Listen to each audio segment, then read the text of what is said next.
Today we are here at the Flying Flea pop-up event in Bengaluru at Sabha. This motorcycle is still a few months away from launch, probably launching earlier next year, somewhere around Jan to Feb. Well, this is coming in from the house of Royal Enfield, but Flying Flea on its own is going to be a separate brand. What we were being told was that in the market today, there's a growing section of enthusiasts who want to ride a motorcycle, probably have never ridden a motorcycle because they have a lot of misconceptions that you need to be a certain body type, motorcycles are heavy. But with the Flying Flea, they want to do things a whole lot differently because it's an electric vehicle. The torque curve on this is going to be instantaneous, it's going to be super torquey.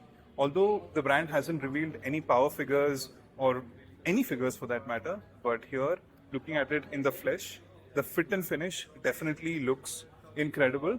So the design philosophy here is that they have an aluminium frame all running across the motorcycle, and that gives it its structure and compactness. It feels like a very precise machine. One interesting feature that is going to come with the Flying Flea soon is that this is a keyless entry.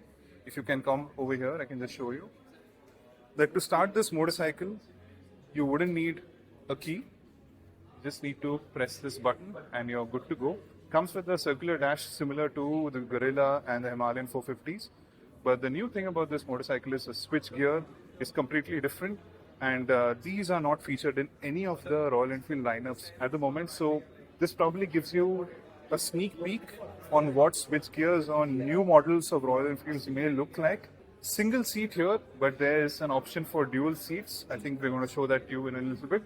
And I really like the design of this mirror. Also, the position of the front indicators are very different because they're mounted right here on the handlebar. While there's a lot going on in the front section, I think the thing that I found most interesting was this rear fender. You don't get to see this a lot because here you have an integrated tail lamp with the fender, and this has this classic style design.